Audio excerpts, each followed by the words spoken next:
And we are live. Welcome, mystery and thriller fans. I'm your on-air host and author, Sara DiVello, and I am so excited to welcome tonight debut author Yosha Gunasekera. I think I just said that wrong, Yosha. Yosha Gunasekera. Did I say that right? I'm so sorry. Gunasekera. Very close. Gunasekera. I want to get it right. Thank you.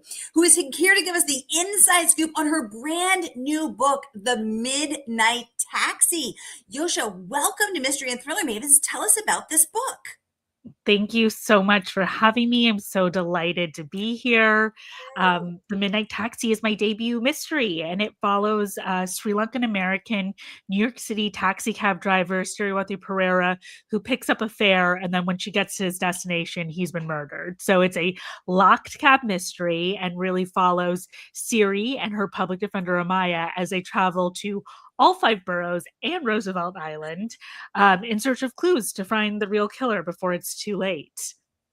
And oh my gosh, it is so fun, and I have so many questions, and I can't wait to dive into it. But first, I just want to welcome everyone because we are broadcasting live to 8 different destinations across Facebook, YouTube, Instagram, wherever you're watching from. You're in the right place. This is the right time. It is Mystery Monday, and because Mondays can be murder, we are going to make them a little less painful and get your week off to a killer start. So if you've been with me before, you know the drill. And if you're new, welcome, friends. Here's the drill. Every Monday, I give you my handpicked featured authors, and you get to ask them anything. So ask Yosha about this Sri Lankan cab driver who finds herself with a dead guy in the back seat. Ask her about her writing process, her path to publication, anything that you have going on in your mind. Just get them going in the questions, and I will get them right over to them. Let's jump in. Sharon is joining us from YouTube. She says, I'm so happy to be here to hear all about Yosha's debut. Yay, Sharon. We're so happy to have you here and celebrating Yosha. Robin is joining us from Facebook. She says, hello all from Coeur d'Alene, Idaho.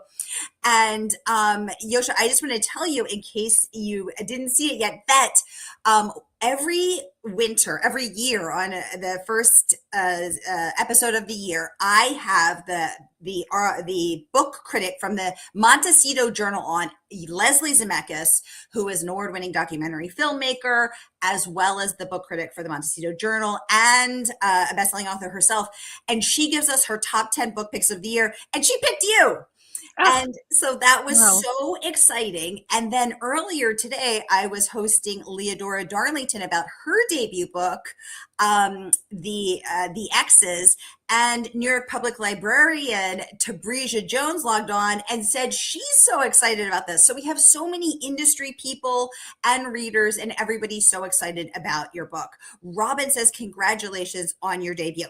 So Yosha, we also had a bunch of questions submitted in advance. So let's jump right into them. How long did it take you to write this book, and what was your process like? Wow, that's a great question. And Sara, thank you so much for those kind words. It's so lovely to hear and still so surreal. Yeah, writing the book took, I'm a fast writer, and then it's really the editing and the revising that take so long. And unfortunately, for this first book, I thought that I could really plot a twisty turning mystery just in my head. And then I gave my sister, who has been my, best writing critic my whole life, my older sister, who is an amazing writer. She read it and she was like, there's 12 plot holes and you didn't wrap up 4 things at the end. And so I realized that. Wait, your older sister said that? My older sister. That is classic older sister. Am I right? It absolutely is. And people are like, oh, never have your friends and family read your book. They're going to tell you it's amazing. Not my sister. So I am so grateful, though, because she and so many other people have made the book so much stronger. So it really was an on and off process for, frankly, years, because I didn't outline. And so I really needed to, keep adding things. I wanted an early reader had guessed the ending. And I was like, you can have a mystery where everyone's guessing the ending. So it really was such a process. And I think I've learned so much since then.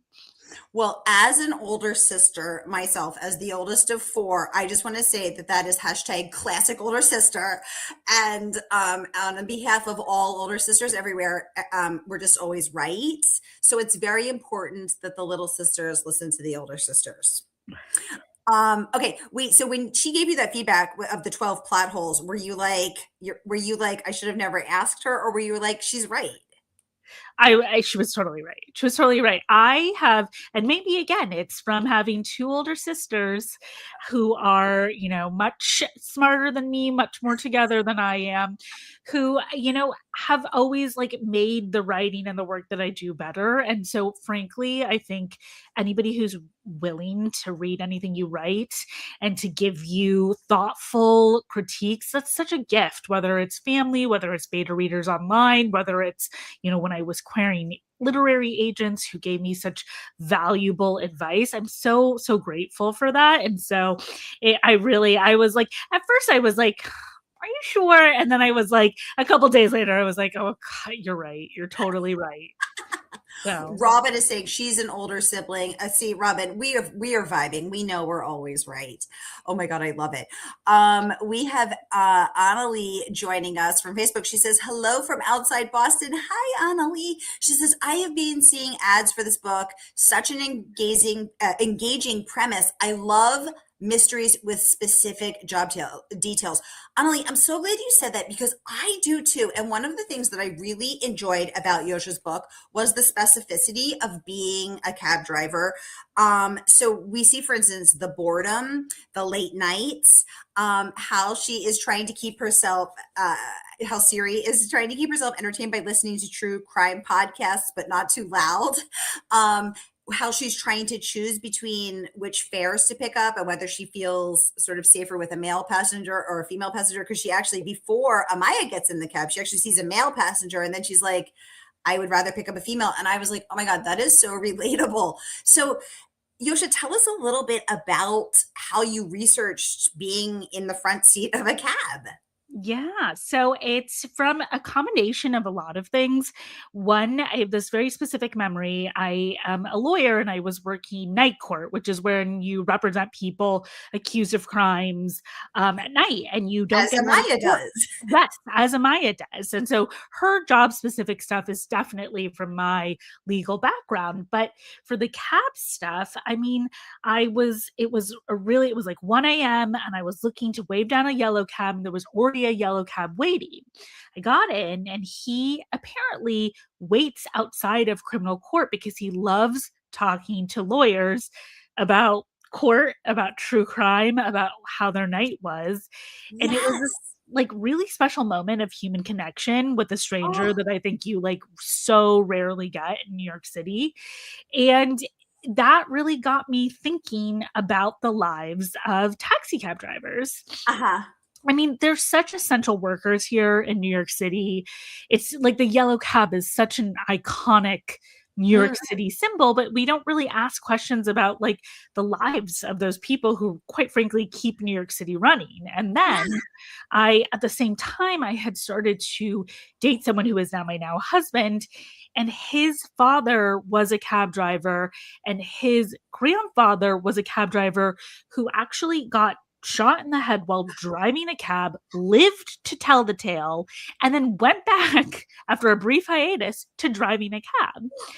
And so I felt like there was all of this like lore about cab drivers. And then I suddenly started seeing them everywhere. Like I started seeing taxi cab stands.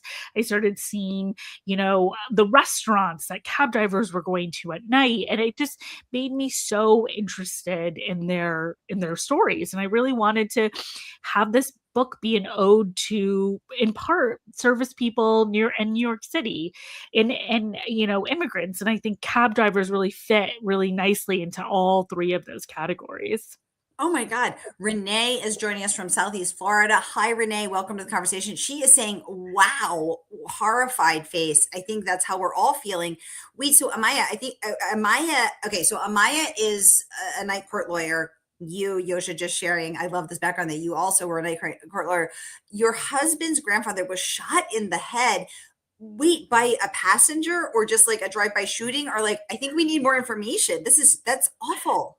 Yeah, by a passenger, and it made the New York Times. It was someone who he was picking up, and I think what people don't realize, and what I've learned, through my own work and research, and is that taxi cab driving really in like the 70s, 80s, and even 90s was really, really dangerous work because you never knew who you were going to pick up.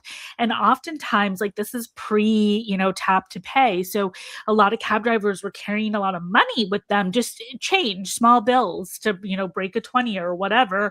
And they were getting robbed very, very frequently.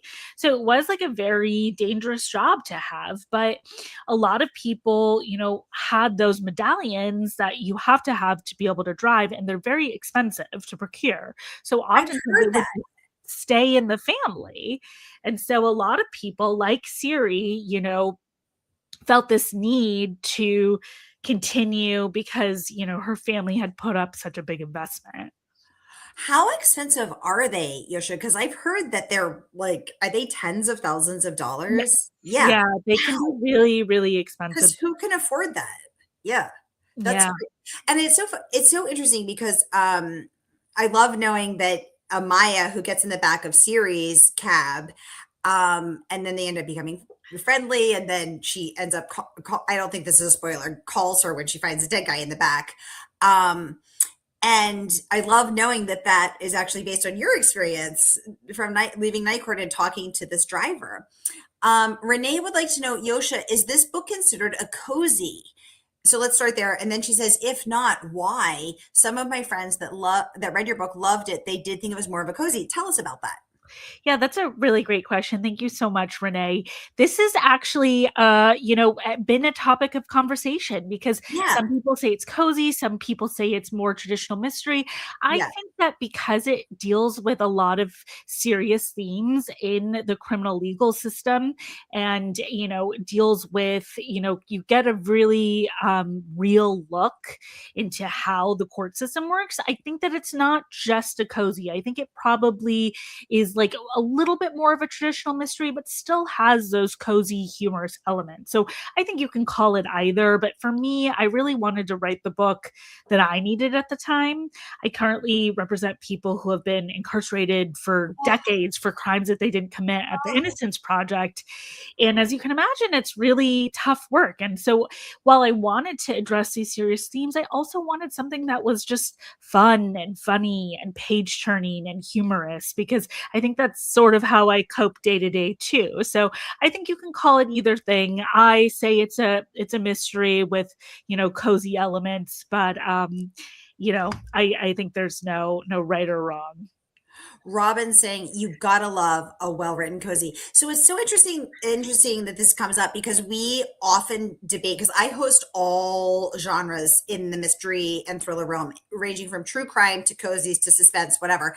And there's also a lot of lack of clarity around horror because horror incorporates everything from paranormal ghosts to grotesque, that's not judgmental, to very graphic violence.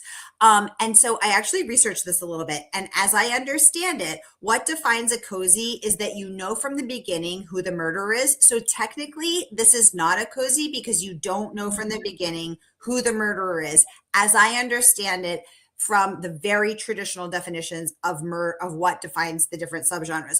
For me, this is a golden age whodunit with a fresh new twist because you don't know who the murderer is, and Siri is acting as the investigator. She's an armchair detective or a cab chair, a driver's seat detective investigating with her friend Amaya.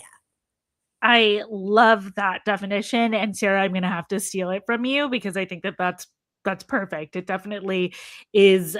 I love golden era whodunit with the twist. I'm going to completely steal that because I think that's totally accurate because it is, there is the traditional whodunit element, but Yeah, it does have a twist.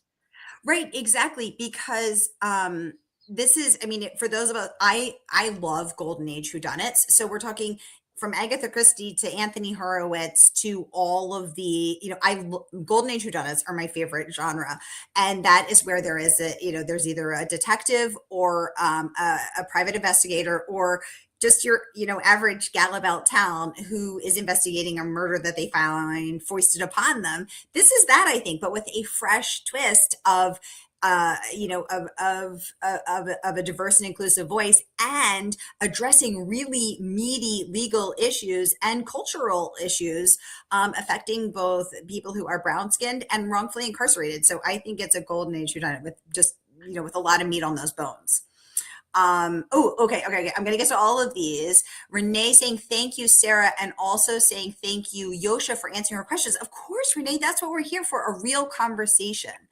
Robin saying a traditional mystery without the excessive gore, sex, and language. Exactly. But the other thing that I'm really enjoying about Yosha's book is that it's freaking funny. You guys, I love to laugh, and I love to make other people laugh. Like, I love to laugh until my belly hurts. And Yosha, you're really funny. And one of the things that I wanted to talk about, because it's actually really hard to be funny on the page. It's also, I think I just was talking about this at the San Miguel Writers Conference. I think the two hardest things to write are fear and funny, because fear veers very quickly into cheesy, like, it's hard. You're right on the edge there before you go into cheesy, and funny can really fall flat. But you are freaking funny. You're hilarious. What do you think the key is to being funny on the page? Well, thank you so much. That's such a compliment, because I think humor can be hard to capture. A lot of Totally. my friends who have been reading it, and my family, have been sending me like clips of the book that they've been reading. They're like, this sounds so much like you in daily life. So I think that So I was you're just, funny. I don't want to say it myself, It's but less funny if you have to say you're funny. I'm saying it for you. Yosha, you're funny. thank you. That's so kind. But yeah, I mean, again, feel like you got to laugh, like, especially when things can be so serious, the world can be so dark. Like, you Yeah. just have to laugh. And especially with, like, I think, I'm talking about my like cultural heritage, and like, my interactions with my parents, like they can be so silly without even like realizing it. They don't have like, they're like trying to be very serious. And I'm like, this is the funniest thing anyone could say. And so it's oftentimes just like, thinking about it in my real life, and all the funny things that happen. Oh, we still have conversations going on here in the chat about cozies. This is so fascinating. Annalie saying, from what I understand, British cozies aren't as cozy as American cozies. Okay, I did not know that. Robin saying the cozies that she has read, we don't know who done it, but they're definitely cozies. Robin, they are classified as cozy. Oh, that's so interesting, because that is not that's I didn't know that. Renee saying she loves my description.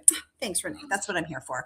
Oh my gosh. Okay, we're gonna get to everybody's questions. I do want to get to some of the ones that were submitted in advance, and I also want to remind you guys that that Yosha's book is available from our favorite woman-owned independent bookstore. That is, of course, Murder by the Book.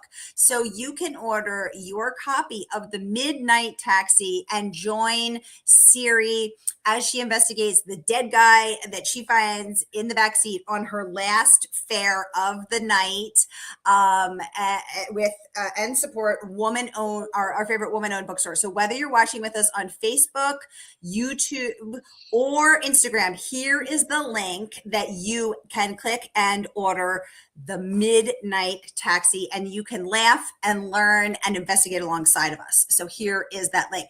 Okay, I also want to get into, let's pause. I want to get into some of the praise for it, and then we're going to jump right back into questions. So first of all, I just want to jump into this rave review from Elle Cosimano.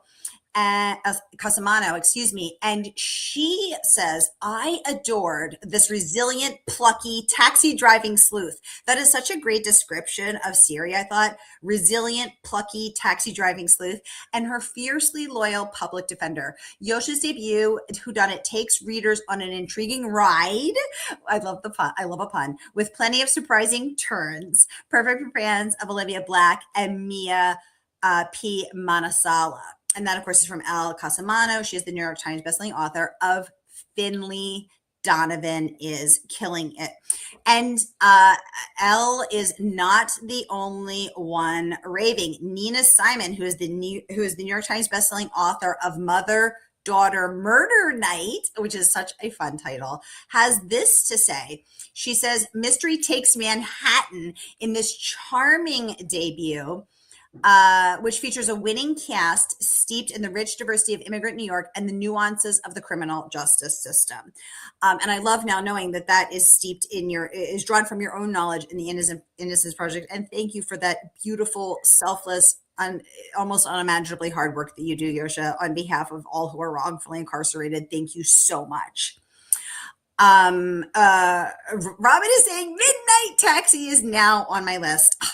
Mission accomplished, Robin.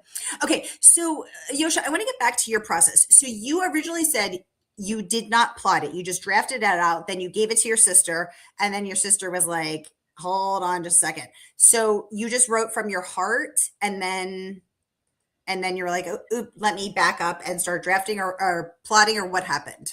Yeah, I had a lot of ideas. And so I just kind of word vomited them on the page, expecting that it would come together as an amazing novel. I think so. I'm such an avid reader that sometimes I think I was forgetting the craft and the art and the dedication that writers have to put into their books. And so once I had that first draft and I knew that I needed to edit it, my process was just continuing to do that by myself. My sister is my rare first reader, and then I was with it for a long time, and then I had some wonderful beta readers who were just able to give me some great feedback. And so that really, I'm just so grateful for all the people who donated time to read it and give me really good feedback. So then did you back up and start and try and plot retroactively, or what did you do from there?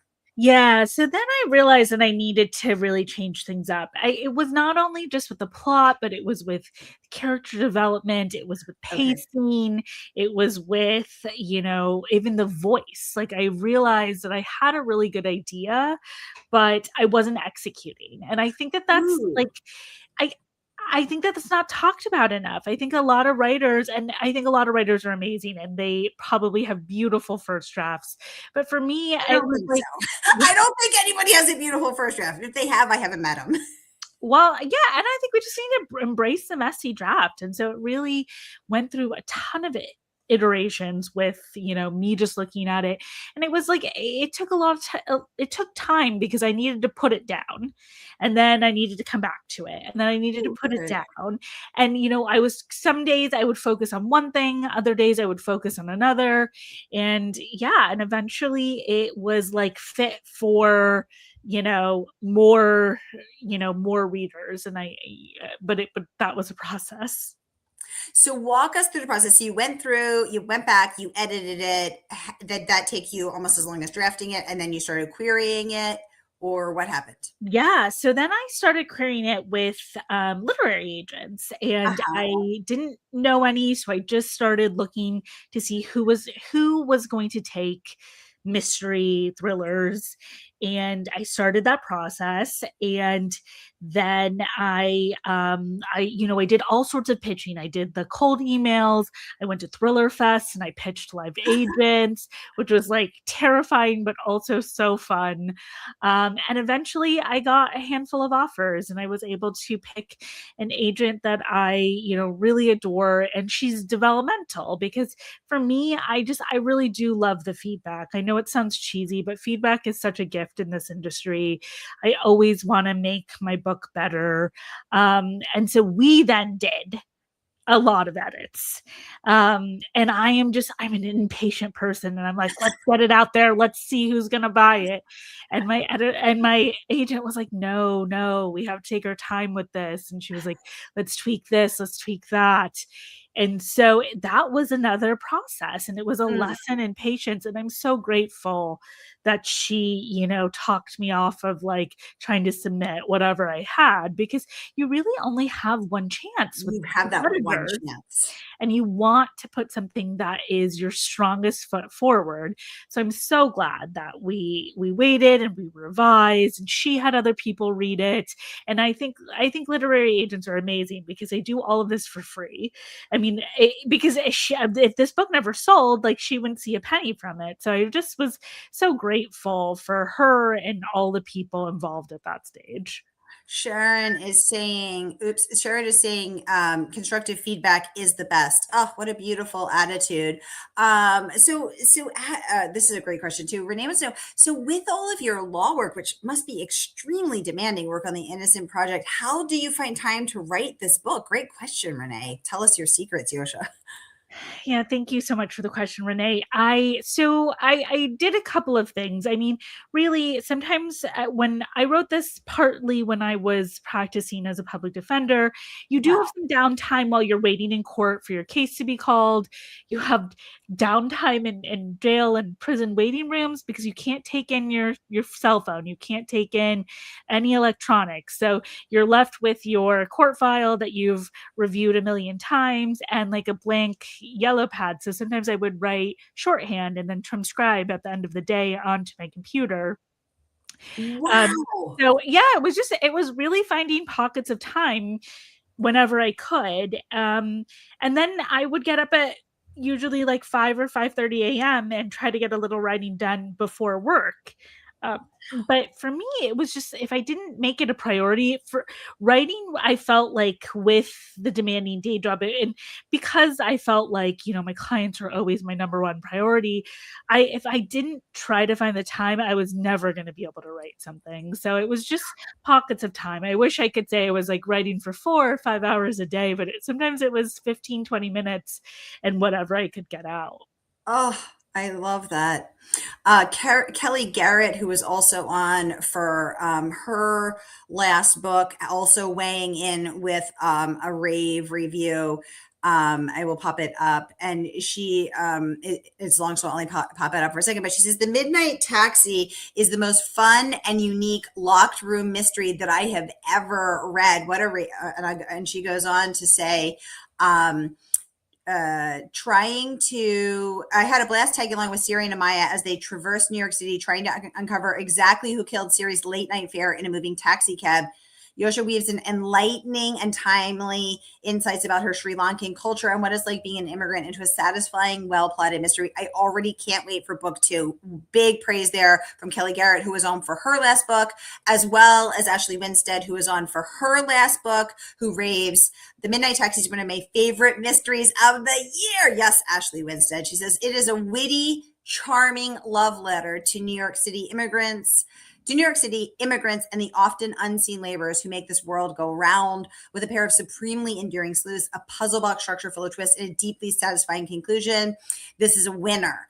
I love that rave review from New York Times bestselling author Ashley Winstead, who is also an incredible a writer most recently of this book will bury me. I'm not going to pop it up because it's covering up our faces with all of those wonderful words of praise, but they are not the only ones raving. Mia P. Manansala, Amanda J. Atisa, who was on for her last 2 books, most recently Island Witch, raving that this debut reads like a hug from your tenacious, messy Sri Lankan auntie. A gripping mystery wrapped in a love letter to the immigrants of New York. It has all of the elements of your next favorite read: an unstoppable force of a main character, a dead body found in a moving taxi, and a mouth-watering portrait of New York's food culture. I also loved the moment between, speaking of food culture, because DiVello likes to eat. I also loved the moment where Amaya and Siri first meet, and Amaya says, "Oh, there's this amazing new Sri Lankan restaurant, and there's not that many in New York." And I had never really realized that there weren't that many Sri Lankan restaurants in New York. And now I have to go find one and eat it. Why did you want to tell us about putting that moment in there? Yeah, I mean, it's just I too love to eat. And I think one of my favorite parts of New York City is all the delicious places to go eat. But this Yes. book was such a fun way to be able to talk about my culture and my heritage. And my mom will tell you, food is love in our culture. So to be able Yes. to bring it up as early as possible was just so special. And I'm happy to report, since I wrote this book, there has been even more Sri Lankan restaurants that have opened up in New York Yay. City, and it's just been so great. I feel like some of the most common feedback I've gotten is your book made me really hungry, and I'm looking for the Yes. closest Sri Sri Lankan restaurant. And I'm like, that is the biggest compliment because Sri Lankan food is amazing.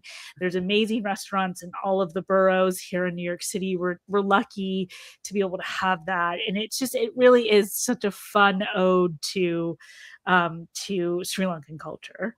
Oh, well, we are out of time. Time flies when you're having this much fun. But I did just want to also say that Yosha earned starred reviews from Library Journal and Publishers Weekly, and I am putting those reviews in the chat so that you can read them at your own leisure, as well as her reviews from Shelf Awareness, Kirkus, and First Clue, because the praise just keeps going. I know, Renee, I'm drooling too. I have to go. You've made us all very hungry. I love to eat, and food is also my love language. So, I love when a book includes food. So anyway, all of these reviews, I've put all of Yosha's incredible reviews in the chat so that everybody can read them at their own leisure. And again, the book is available to order from our favorite woman-owned independent bookstore. That is, of course, Murder by the Book. So you can get your mitts on the world of New York City, Siri, the lovable cab driver, Amaya, her public defender friend, which we now know is drawn from Yosha's own work on the ground, and you can be charmed and get hungry too. So whether you're watching with us on Facebook, YouTube, or Instagram, here is that link. Click and order, support woman-owned bookstores, support woman-published books, and I hope your Monday is off to a great start. Yosha, thanks so much for joining us. Congratulations on all this amazing praise, and I hope you will come back for book two. Someone's asking, are you already working on your next book? Will there be another book? There will be a second book. I am working on it. The same lovable characters, an ode to New York City, but in a very different way. Still social justice issues, and hopefully with a lot of twists and turns. So I really do hope that you'll check out the second book. Absolutely, and you have to come back and tell us all about it, Yosha. It's a date. Yes, I can't wait, Sarah. This has been so much fun. Yay. All right, you guys, that is a wrap for us. I hope your week is off to a killer start. May the pages and the days fly by, and come back and see us next Monday.